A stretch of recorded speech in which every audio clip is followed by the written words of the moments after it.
One of my favorite subjects to talk about with clients is creating a mindful masturbation practice, because for many people, masturbation is not mindful.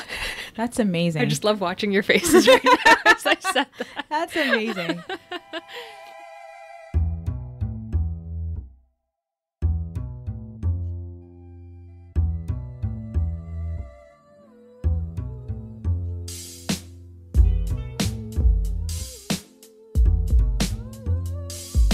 I think, therefore I am, has become a primary mode of being in Western culture.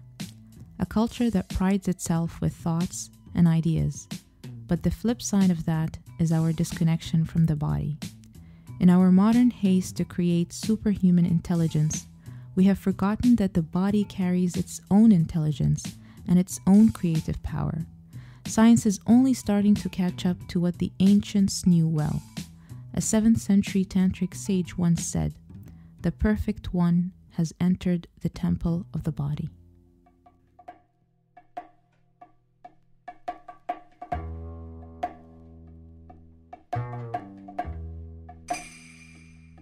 Welcome to another episode of the Soulspace podcast. We're your hosts, Adrian and Thao. Today we talk to Monica Kovacs, a somatic sex educator, about the importance of integrated sexuality. She believes that bodywork is linked to spirituality and that we can access profound healing power through our bodies. Her work is trauma-based and client-centered. Her mission is to hold space for clients and offer them tools that cultivate the foundation for a more vibrant life, one that embraces joy and authenticity, a soulful life. It is our pleasure to bring you Monica Kovacs. Monica, welcome to the show. Thank you. It's Welcome. great to be here. Hi. Hey. Yeah, we're really excited to start this conversation with you. I think there's so much we can cover, because a lot of your work, I feel, is super relevant to today's time in society. Particularly as I was driving here, I was thinking about just the contrast of how digitally connected we are with our phones and devices, yet we are hyper disconnected with our bodies. Mm-hmm. Right? We've retreated to often the thinking modes and sort of lost sense of our feeling bodies, and this is a big part of your work, and that's why the excitement to introduce you and to bring you to a larger audience. So thank you for joining us. Thanks for having me. I'm so excited. Along those lines, similarly, I went for a walk at the beach 10 minutes away from here, and I was just thinking about vulnerability and sexuality, and and creativity, how we've become so disconnected from our bodies and so disconnected from our own creativity, and not being able to just be who we are and be vulnerable. Mm-hmm. So we are definitely excited for today's topic. Yeah. So Monica, maybe a good place for us to start is to just share with us, what was your journey? I'm really curious what your journey was that led you to this field of working in sexuality and education. So yeah, share a little bit about the path and how you got here and your interest. Okay. Well, I grew up in a very religious and conservative household. So the sex education that I received was that sex is only to take place within the context of a heterosexual marriage. Anything outside of that is wrong. Masturbation is wrong. There was I remember the sense of heaviness in my community. Like, if there was a couple who moved in together before getting married, there was a real sense of judgment about them. Like, they were doing something so horrible. Queer people, oh my God, just remembering the conversations that my family would have, and just feeling as a child, like, why is this so bad? And also knowing at a really early age, being aware of my own sexuality, and knowing that I'm queer myself, and with a lot of kinky interests and desires, and just thinking, oh my God, if my family finds out about this, this is not going to end well for me. And so I had a really deep-seated fear as a child about being authentic and who I am, and being discovered, and also feeling like there was something very wrong with me, because that was all I knew. That was the message that I was given growing up. So fast forward a bunch of years, I finally came out to my family when I was 20, started dating women, started getting involved in really sex-positive communities. So I was attending a lot of bathhouses and fetish events and a lot of sexuality workshops, and really just having conversations with people and learning everything that I could about sexuality. And it just felt like coming home, finally landing in these communities and breaking away from the way that I was raised. There was a real sense of authenticity and just relaxing fully into who I am, and celebrating that and celebrating everybody else's identities as well. So I was having a lot of conversations with people about their experiences of sexuality and really learning and trying to understand everybody around me.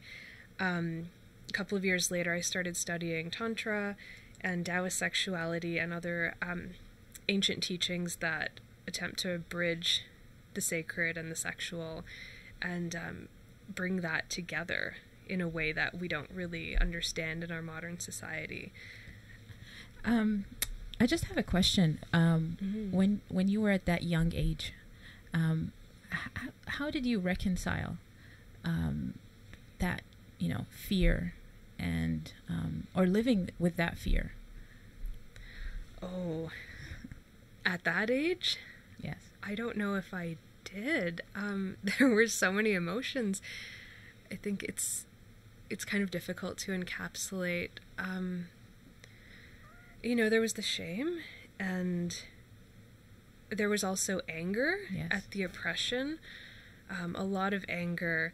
I have a very rebellious streak in me that most people don't see immediately, because I tend to present as someone who's very quiet, but there's this quiet. Am I allowed to swear on this podcast? Oh, yes. Okay. It's encouraged. A lot of my teachers and therapists have pointed out that I carry myself with this very quiet fuck you. Yes. That's just like, nope, I'm going to do things the way I want to do things, and I don't care what you want from me. And that came through a little bit in my childhood too, and just, and realizing my identity and looking around me and looking at the values that I was raised with, and just quietly being like, no, this is not for me, and I'm not doing this, and choosing my own path. But, the fear, especially coming out, that was not a good story. When that moment finally had to come. Yes. So I get the sense that I'm seeing the transition. You're going through this phase where now you're starting to experiment and be part of new communities, and you're learning more about yourself. At what moment did that actually transition into a career, into a decision that, this actually could be something I can do for a living and to help other people? So that was a really funny story, and if we have time for that, then I'll tell the story. So I was very involved in these communities, but I still had it in my mind that I was going to naturopathic college. Holistic medicine is also something that I've always been very interested in, and I thought, that would be a proper career. That would be a viable career, and, something that my family would be proud of, because, again, they're so conservative. So if I became a doctor, then at least, that little part of you that still needs acceptance from your family on some level. I think it was that part of me that was really clinging to that choice.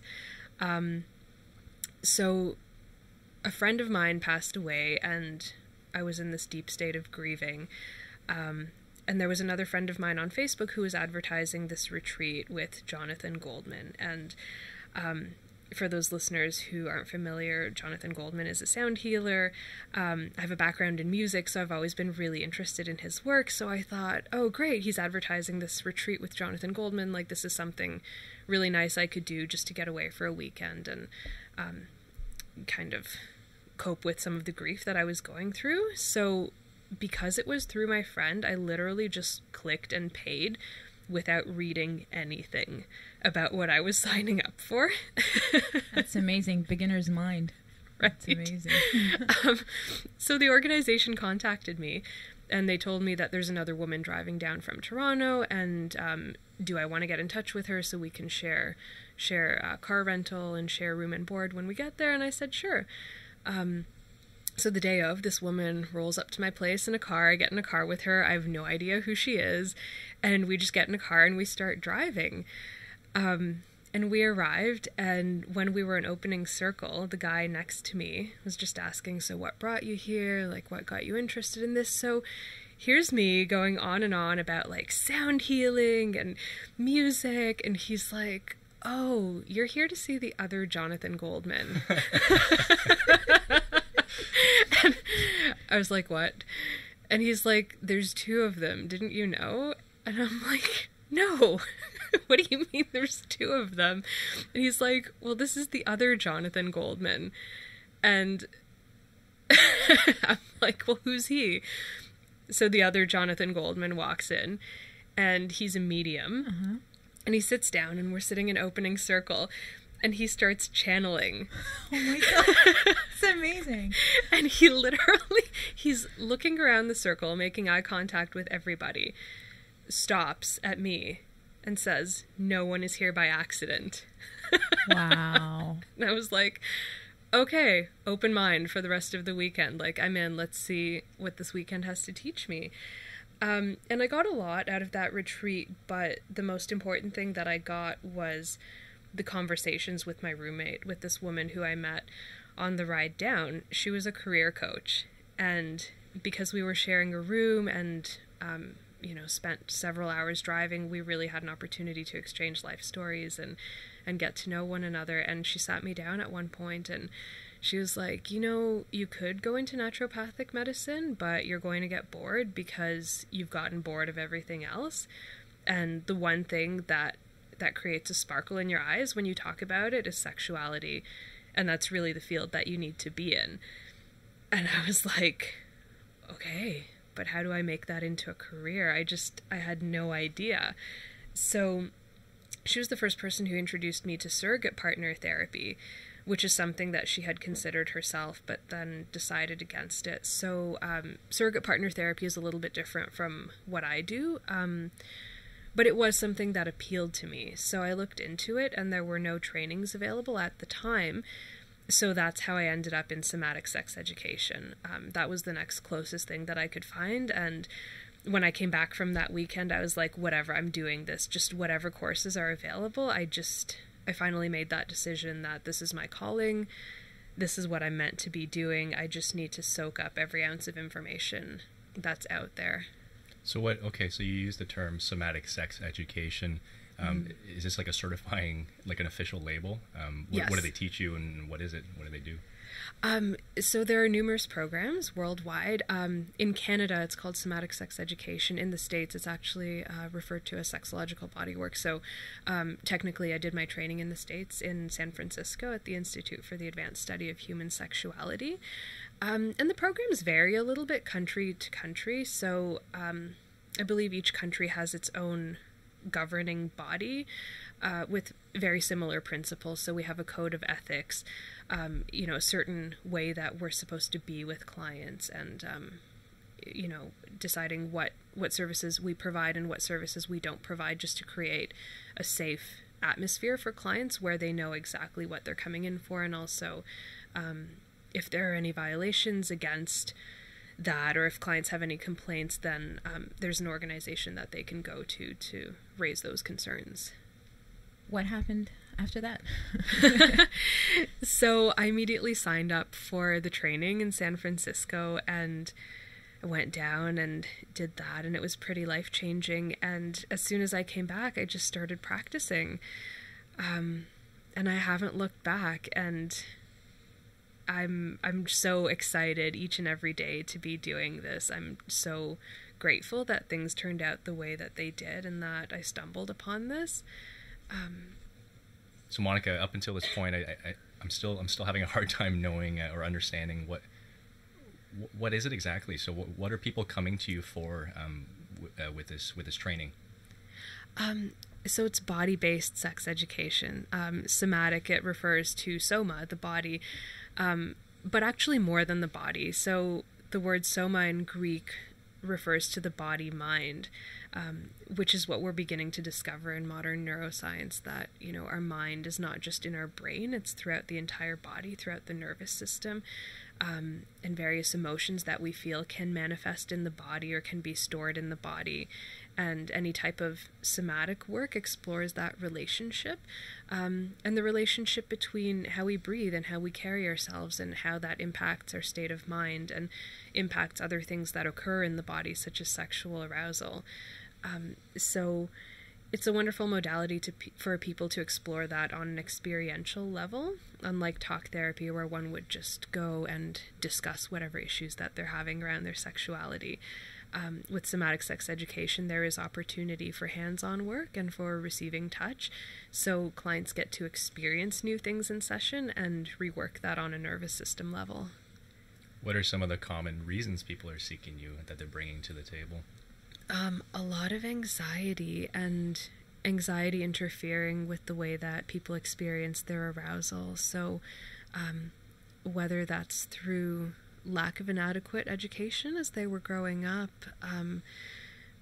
having trauma or other negative experiences that shaped how they're feeling today, and trying to rework that and create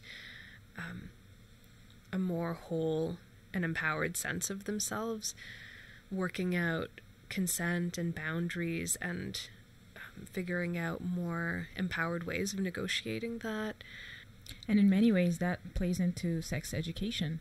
Mm-hmm. And, you know, I think that's one of the questions that we had in mind was, how do you feel about, you know, maybe that's a big question, but how do you feel about sex education out there? A lot of the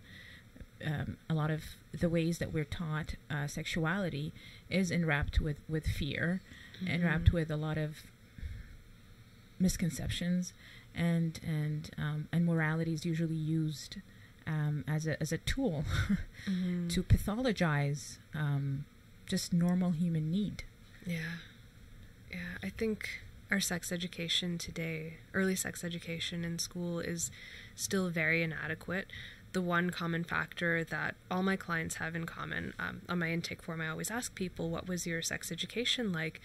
And to this day, nobody has come to me saying, I had a great sex education where I felt adequately informed for my first sexual encounter, and I was taught about consent and pleasure and communication, and I was never shamed about my sexuality when I was young. Nobody's ever said that. And wow. That's horrifying to me. Yes, it is, yeah. That our education is still based around biology and fear. All people are being taught is basic mechanics. This is how it works. This is what your biology and physiology looks like. And here's how to avoid STIs and not get pregnant. It sounds like it's just damage control. And yes. These are the biological reasons we do it. And that's the end of the conversation. Yeah. And it's also not very inclusive either of queer people, trans people, non-binary folk, kink, any other preference that doesn't fall within the heteronormative standard. That's not taught either. So young children who are already beginning to experience that, again, it becomes reinforced for them that they're somehow different or outsiders, and it continues to pathologize those experiences. And people just aren't being taught about how to create pleasure and intimacy, and how to create experiences that are really mutually nourishing for everybody involved. And it's so unfortunate. People are just expected to somehow know that automatically. And because we don't, we're not born knowing that. It's a process of discovery. People can either discover that through self-pleasure, which again is discouraged in a lot of households, and a lot of children are shamed for touching themselves.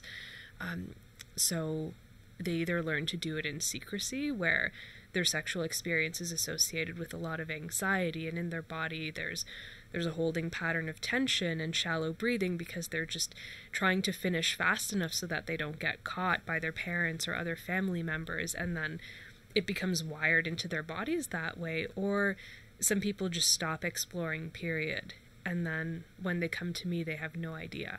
I ask them, do you describe some of the things that you enjoy? And they just don't know. So we need to start exploring together. I imagine you mentioned that one of the common reasons people are coming to you is to deal with their anxiety around their sex life. So they're already coming to you anxious. How I see that as one of the biggest challenges you have is how do you create that space where they feel comfortable going into something that is very personal and sharing, and so how do you create that sort of therapeutic trust? Mm-hmm. Well, one of my top priorities as a practitioner is to create a space where people can talk to me about literally anything, and to know that they're not being judged for that, and that I'm completely accepting, and they're witnessing what their experience is and holding space for that. So we often start with some breathing exercises just to help people get into their bodies and start feeling their bodies again. With anxiety and with sexual shame comes a lot of dissociation, where people just start living in their heads and they're not actually feeling what's going on in their pelvis, in their genitals, in their feet, in the rest of their body. So we might start with a body scan, or maybe some Qigong exercises or some yoga exercises, just to start building that connection.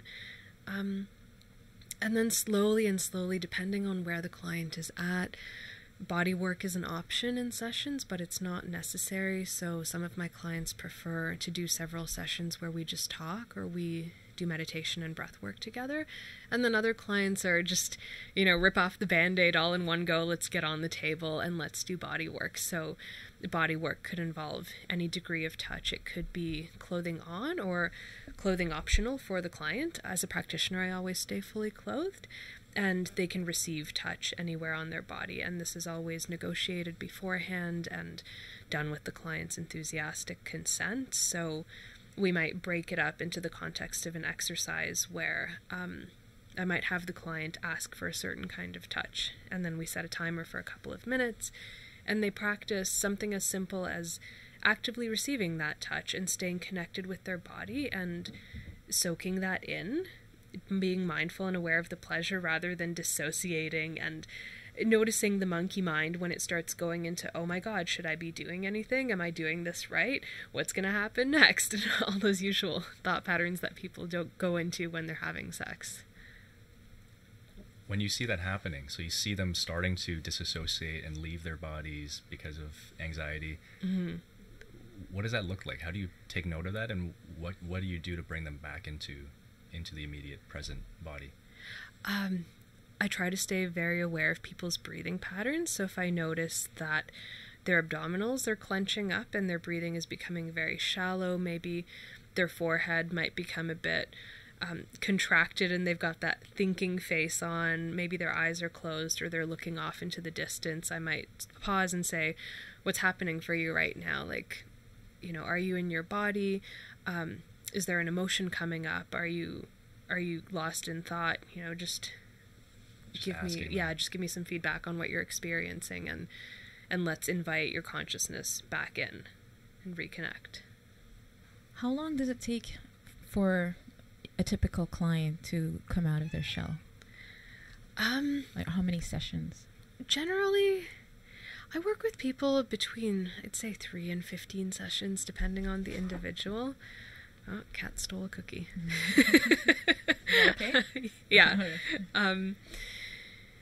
The body work, it tends to be very direct and work quickly. So unlike psychotherapy, where a client may go for years and years, with somatic work, it tends to be a shorter period of time. And also, one of my priorities is building up a sense of confidence in the client as quickly as possible so that they can have the tools and go and use them in the outside world and not develop any sort of dependency on the practitioner, especially because the intimate nature of the work, staying in this kind of work for too long can potentially create, how do I want to phrase this?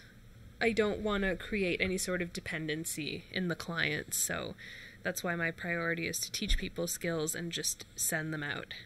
Monica, you must get a whole range of myths, misconceptions, misunderstandings of what it is that you actually do. Maybe your friends or people that are around you when they ask questions, when they're genuinely curious. What are some common ones that you hear that you would like to clarify? Most people are super excited when they hear about my work because they haven't known that this existed. And so people, I find, come in with a blank slate. They don't really have any misconceptions because they didn't even know that it was out there. And I usually get a pretty positive reception. A lot of people feel that it's necessary and it's time for this work to be moving out into the mainstream. So yeah, excitement is the usual response, and curiosity. And I just want to add, there's a lot of catharsis that happens in the sessions. Yes, quite fast in the progression of things.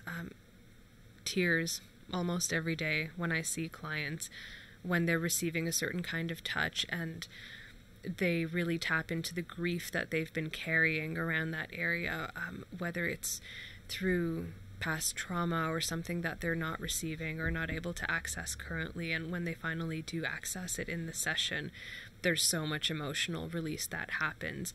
And through that, and through tapping into the new experience and holding on to that and practicing that, it creates completely new possibilities for them in the future. Definitely, that opens the doorways to intimacy and vulnerability, and even knowing oneself and connecting with oneself. How do we, become more intimate with ourselves? How do we become intimate with others? One of my favorite subjects to talk about with clients is creating a mindful masturbation practice, because for many people, masturbation is not mindful. That's amazing. I just love watching your faces right now as I said that. That's amazing. But it's true. I've interviewed a lot of people over the course of the years on how they masturbate, and oftentimes, unfortunately, it follows the path that they began taking as a child, where it becomes very quick and there's a degree of dissociation. They're just eager to get it done. Perhaps it's triggered by anxiety. So it's just this quick fix, and it's not a practice that they're really connected to and connecting with themselves through. So this is a game changer for most people to approach it as valuable me time, especially if they're not partnered at that time and that's one of their only outlets, to really start cultivating that relationship with themselves and going on a journey of self-discovery. So learning something new about the body every day, trying different things, exploring different sensations, and being aware of your body as you're doing that, not tuning out. And fantasy and porn are fine. I'm not against those things. However, they can have a dissociative quality if we're not mindful about how we engage with them. So if somebody is just focused on a screen, they can forget how they're breathing or what's happening in their body. So it's good to practice moving back and forth between those states of awareness. Maybe look at the screen, enjoy what's on the screen, but then tune in with yourself and notice what your experience is, and perhaps how you can breathe deeper to enhance sensation, how you can relax your body, or tuning into how your body wants to move in that moment, and then go back to the screen. That's amazing. That adds a whole new other level to loving yourself. Yeah. Yeah. And unfortunately, a lot of times, or a lot of times people don't like themselves. So how are you going to have a full sexual experience if you're not connected to your own body and just in your head? Yeah. How I'm trying to see the connection in terms of your work and a broader population. How does this stuff connect with our lives outside of the bedroom? Because I know intimacy isn't just within the realms of a sexual relationship. I mean, I can see, how it can bleed into other areas. Can you touch on that? One of the things I often ask clients is how engaged they are with their sensuality outside of their sex life. So, do they enjoy eating their food? Do they enjoy taking a nice hot bath or a hot shower? Or if they're outside, nature is such a beautiful way to connect in with sensuality. Are they able to take that time to enjoy feeling the sun on their face, or even digging their hands into the dirt and just feeling things, touching things, smelling things? Most people are too busy for that, and they're constantly in this heady state where they might be rushing to work, grabbing their coffee and then thinking about all the emails they need to send and just charts and numbers and goals, and they're in this very left brain way of being. And then when they try to transition into a sexual or erotic experience at home, they're still in that goal-oriented state where they're not aware of their broad sensory experience, and it becomes really difficult and cumbersome to switch gears. So the more we can practice that outside the sexual domain, the easier it becomes to translate that. And people often try to approach sex like a project, like there's a goal, there's something that they want to achieve, and they're always thinking about what's next, and usually it's like orgasm, or that's it. Yeah, and like that's the biggest inhibitor of orgasm, when people get so fixated on that. And I know it's the most difficult thing when I tell people to drop the idea of orgasm and to drop even the idea of a goal and just try to embody. Like, toddlers are so brilliant at this when you observe them, because they're just engaged. Like, you give them finger paint or put them in a sandbox, they don't have a goal, they don't know what the fuck they're creating, they're playing around, and they're like, okay, well, this looks good here, or like, this feels fun, I'm gonna try this, and they're just in that present moment, they're engaged with their senses, they're not thinking, they're in the zone, and that's how we need to be in sex. It sounds like this education, a lot of it is a journey, it's a return to that state, like you talked about, those childlike qualities. Yeah. So we'd like to go back into your journey when you had mentioned that you started reading a lot about like wisdom traditions and sexuality. What are the things that you picked up on? One of my favorite teachings that I received from Tantra, which was so contrary to my Catholic upbringing, is that everything is sacred. And I love that, because so many spiritual traditions attempt to classify things and separate things, like this is good, this is bad, this is sacred, this is profane. And I found that within the Tantric philosophy, there's room for every experience and for everybody. It's inclusive and nothing is left out of it, and it makes more sense to me on an intuitive level. I'm a very spiritual person in my personal life, and it's Artemis. Beautiful cat. You can find the divine anywhere, even in practices like kink, where you're breaking rules and you're engaged with taboo and things that the day world would consider dark. If you do that mindfully, if you do anything mindfully, then anything can be a portal to the divine. It's just about bringing presence and awareness to what you're doing. And I really love that. Yeah, it almost sounds like a contradiction, right? Because we live in a culture where instant gratification, access to pleasure is at our fingertips, from addictive TV shows to sugar, and yet those that are on spiritual journeys, often these traditions might actually look at pleasure as a possibly they encourage to renunciate, right? A lot of these behaviors, and I see you as falling somewhere in between those two extremes. Well, Tantra is kind of like a householder path, because traditionally in spiritual communities, people who are really serious about their spiritual journey would go off and live in a monastery or live in a mountain, and it's really easy to get enlightened in those places, because if you're alone on a mountain, nobody's going to piss you off there. There's going to be no hot person walking by who you want to have sex with, so it's really easy to maintain a meditative state.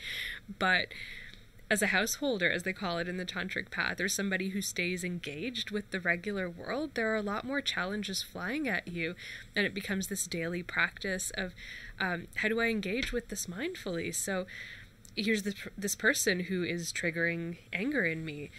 How do I connect with my anger? How do I allow that to be present and continue to act mindfully?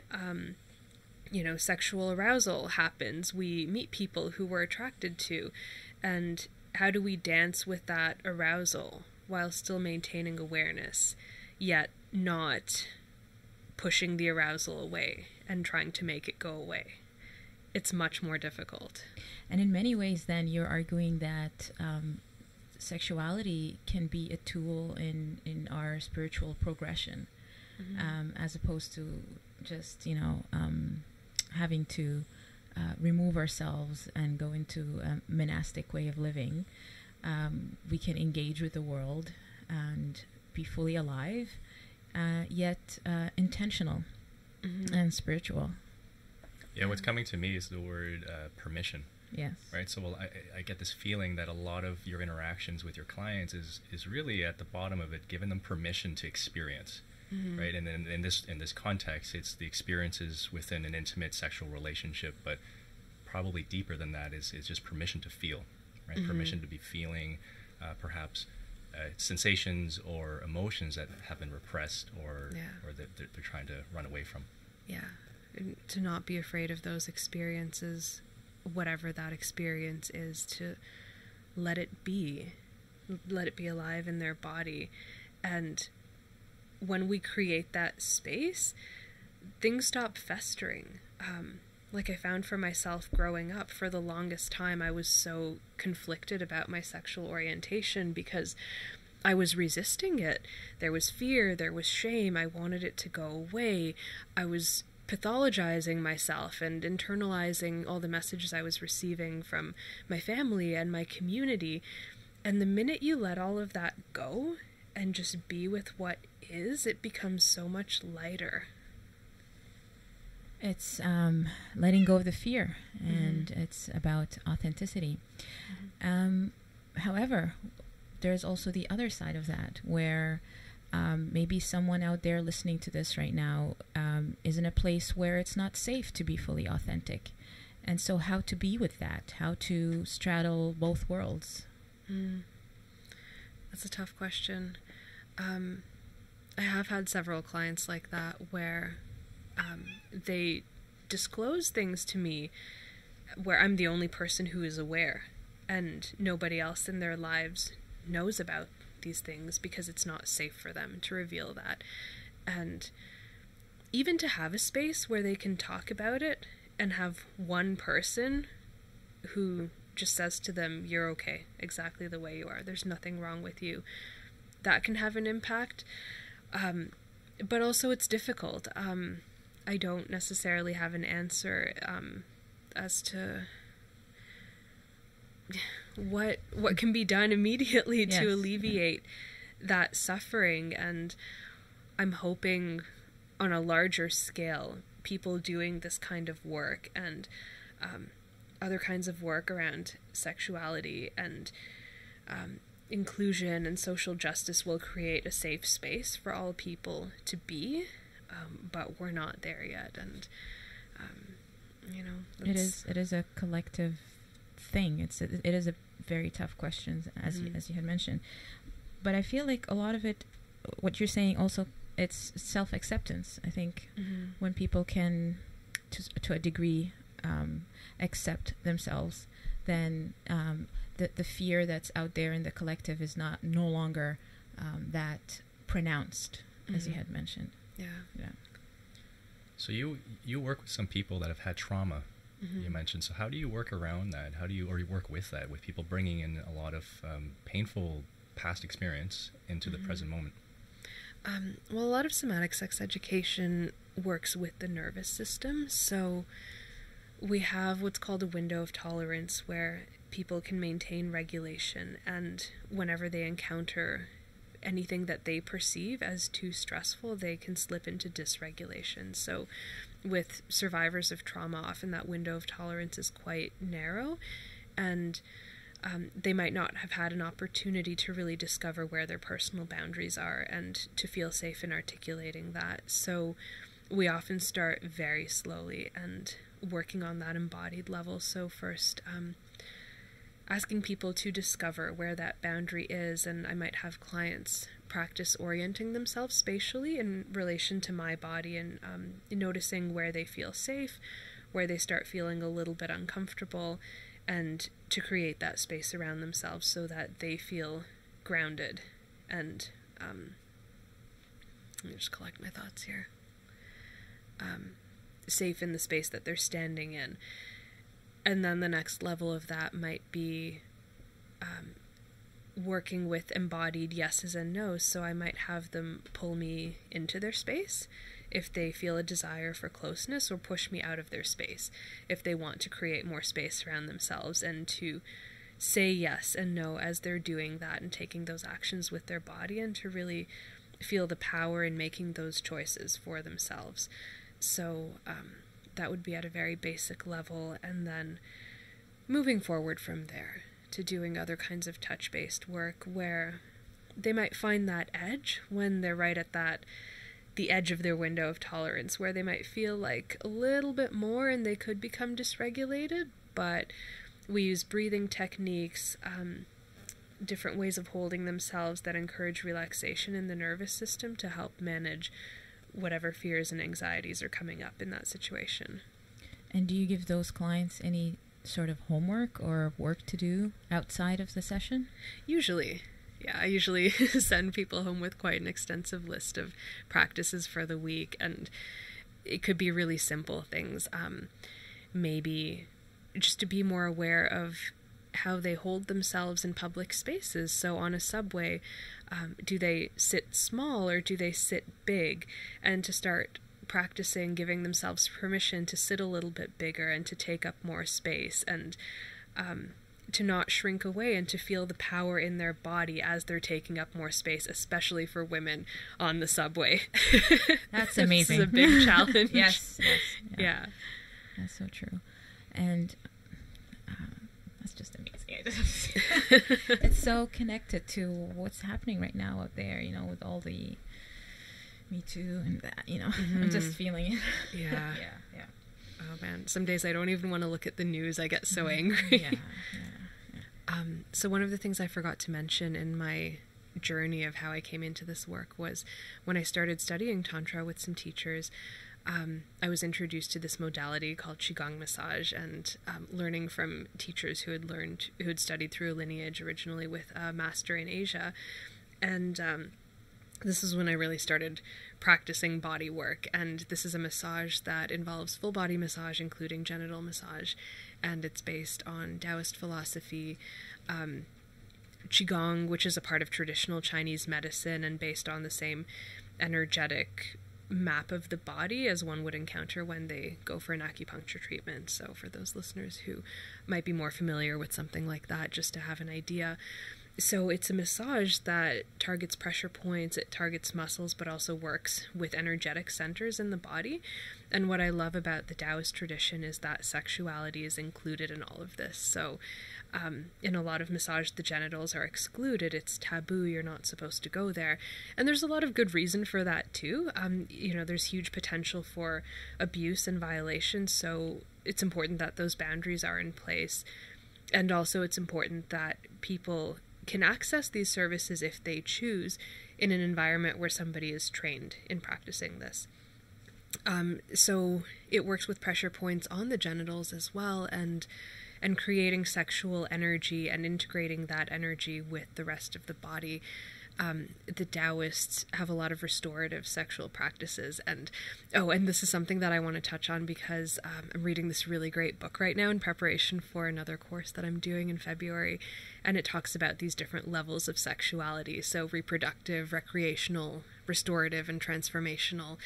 And a lot of these Taoist practices focus on that restorative element of using sexuality to cultivate health, to cultivate energy in the body, and to create a sense of wholeness and connection with the divine as well.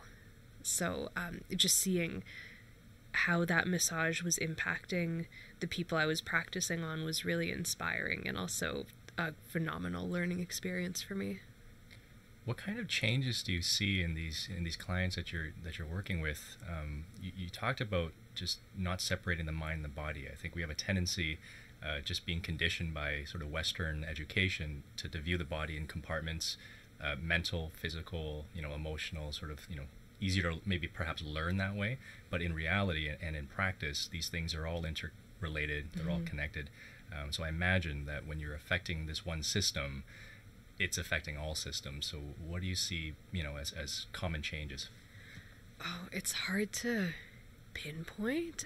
People just walk around differently. They move differently in the world. When you've fully landed in your body, you have a much better sense of your boundaries and the space that you take up. So somebody can embody much more confidence as they move through the world because they know that they're able to articulate that and to hold that space for themselves. And with sexuality, they're also tapped into their creativity. People tend to become more bold and to try more things and do more things, and that's really lovely to watch and to hear those stories from my clients when not only are they improving their sex lives, but they're also getting out there and just doing more, doing all the things that they were afraid to do in the past. I'm just picturing your next workshop. You can market mindful masturbation for increased creativity at work. I love that. Yeah. It's a great idea. But there is a connection, though, when people are really tapped in and mindfully connected with their sexual energy, there's a shift that occurs. And, you know, it's not about masturbating, it's about how we masturbate or how we make love to another person. You can do it on that reproductive level where it's just an urge and you're scratching an itch, and that's fine. There's nothing wrong with that. It's one way of doing it. And it's also important to acknowledge the other possibilities that are available to us and to just create space for all of that and let people choose, inform people. It's fascinating, really, to see the connection between religious upbringing and secular separation of body and mind. Mm-hmm. In a way, they both instill fear. They both make people live sort of a shelled life. And as you said, take away from creativity and confidence. Really, it's what it is at the end of the day. So it increases, people's confidence. Yeah. And you're speaking to religion, and I think the materialist worldview that so many people cling to in the West is simply another dogmatic manifestation absolutely of a dualistic way of conceiving mind and body. It's not integrative. There's no space to bring sex and spirit together within that framework. Monica, is there an example of an exercise that we can share with people out there that are currently stuck in their sex lives and are not really enjoying it or feeling it? Yeah, one of my favorite tools to share with clients is called the 3-minute game. And this is something that was developed by Betty Martin, who has this amazing video series on her website called The Wheel of Consent.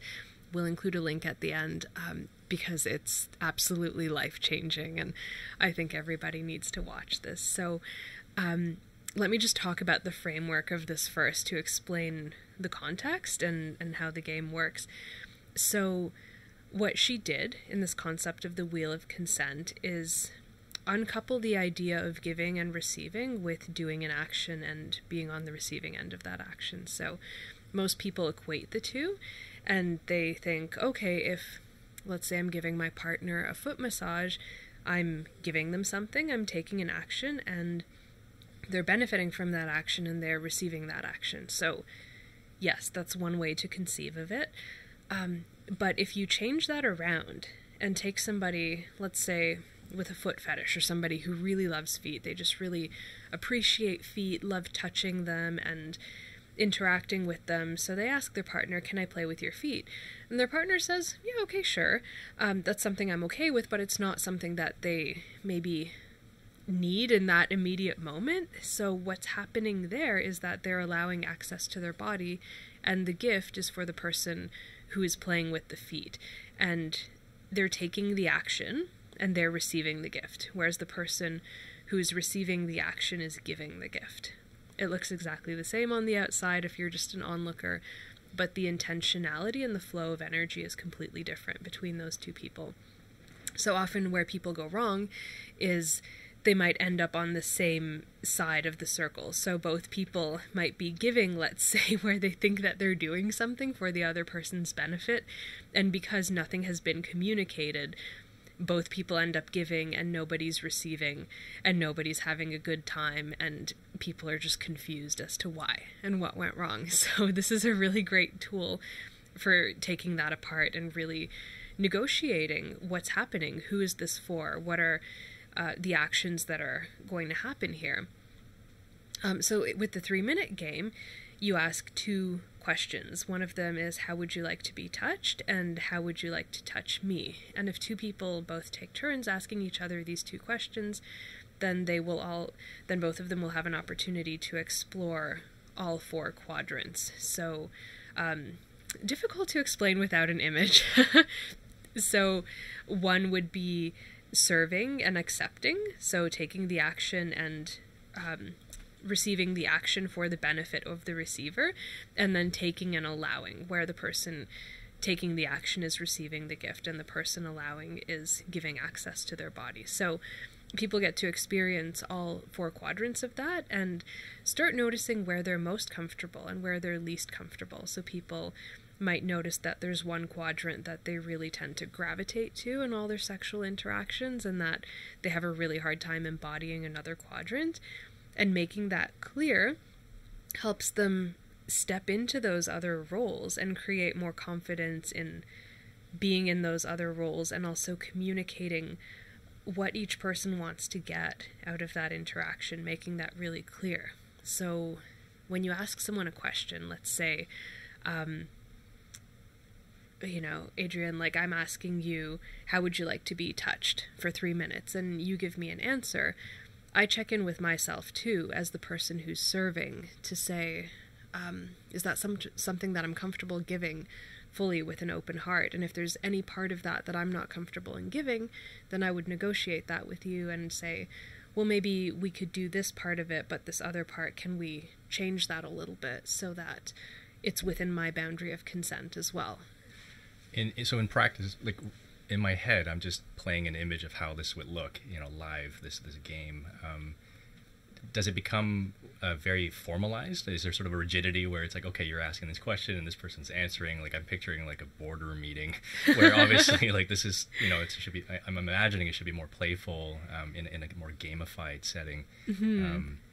But the core theme to me, it sounds like it's communication, like just being very clear in terms of what you're asking of your partner, and also the receptivity to truly listen, to truly bring yourself to a place where you're listening to what they're actually asking of you.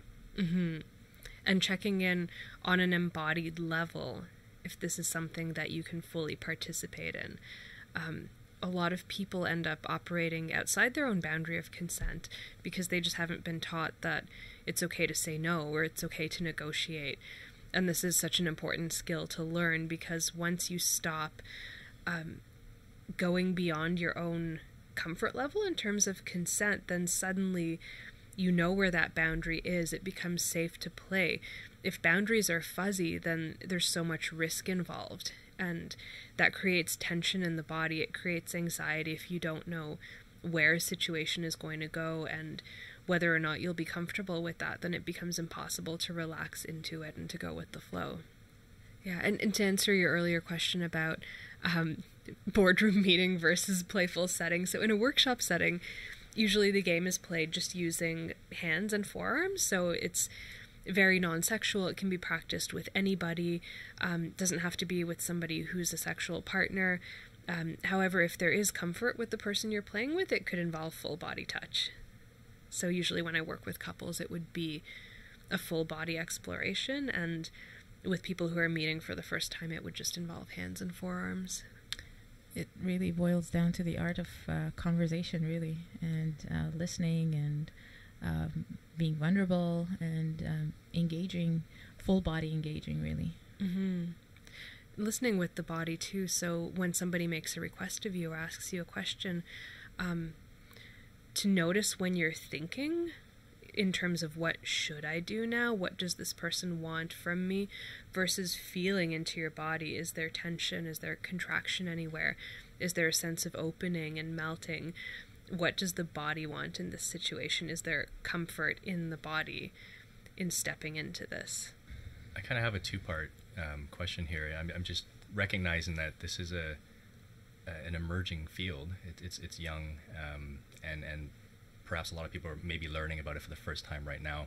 And so for those that are curious to explore working in the field, perhaps being trained, can you provide some resources and or maybe some guidance as to where to start? The Canadian training takes place in BC, and they've really expanded on the program in recent years. The curriculum is phenomenal. Highly recommend it. There are trainings available in many other countries for international listeners, so we can provide the links at the bottom. And it's really for anybody who's sexually open-minded. That's who this training is for, somebody who is comfortable and curious and looking to expand on their own boundaries, and passionate about creating that space for other people. It's a great opportunity for that. And maybe if you're not interested in perhaps being trained in it, but just for your own exploration, are there any helpful books that you often recommend to clients?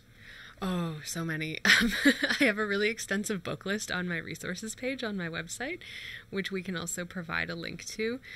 I love Mantak Chia, who is a Taoist teacher and has written many books about Taoist sexology. Sherry Winston's Women's Anatomy of Arousal is great, very enlightening for a lot of people with vulvas. Off the top of my head, Urban Tantra by Barbara Corellis is another great one. Caffyn Jesse, one of the teachers of the Canadian program, has written numerous books on erotic massage, on the science of sexual happiness. There are all links to those on my website. Definitely check those out. That's amazing. I just want to end on a hopeful note. I realize that this topic is very difficult, and as we speak, there are people that are struggling right now, stuck in their body, maybe stuck in fear, not seeing the other side of life yet. What kind of words do you want to leave them with? What kind of advice? Because it is a heavy and difficult topic that we're trying to tackle today. Yeah, no pressure here, right? Just, what's the final sentence that we can? I mean, it's the books and everything is amazing. It's just we're thinking about the person who's stuck right now. That listening. Okay, like how is a book gonna help me? Just maybe a hopeful note. Books are helpful. I would highly recommend finding a practitioner in your area. There are directories where you can find people worldwide.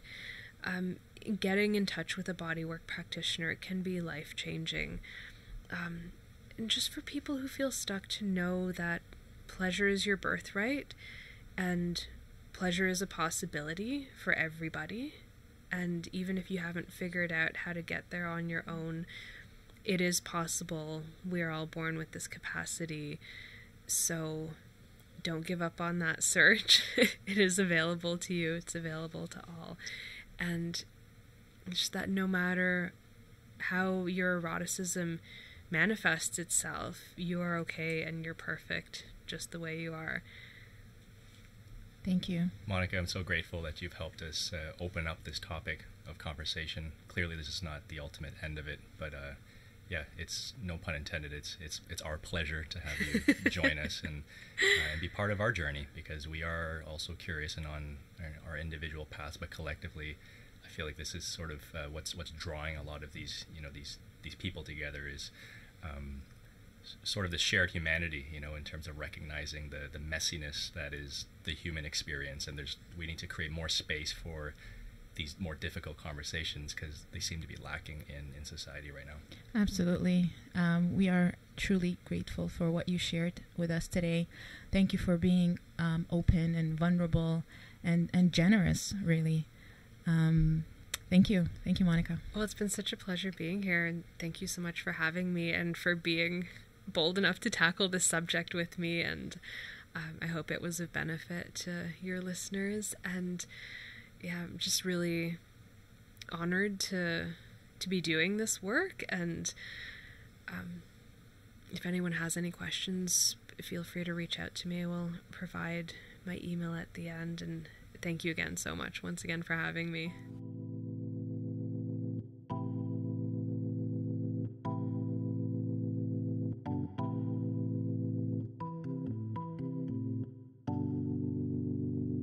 The body is your liberator and your jailer.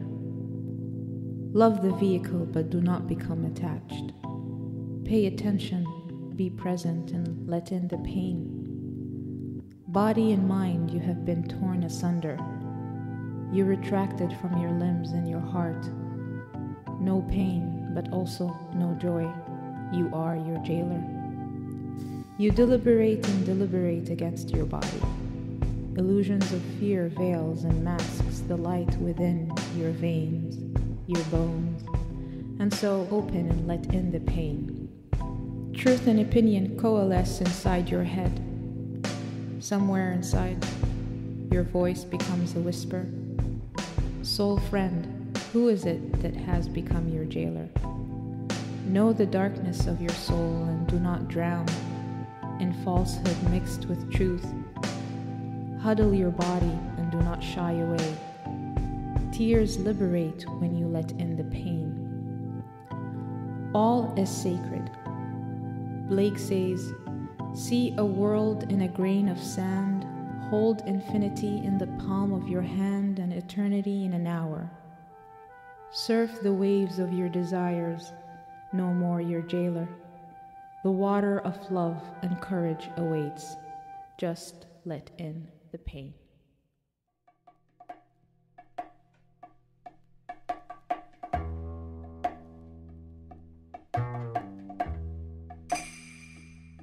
We hope you enjoyed this episode. You can find all the links to the show at soulspacepodcast.com. Next episode, we chat with Christina Becker about the psychology of dreams and our unconscious. You can follow us on Instagram and Twitter at soulspacepod. That's soulspace, P-O-D. We're still learning, so please give us your feedback. Until next time.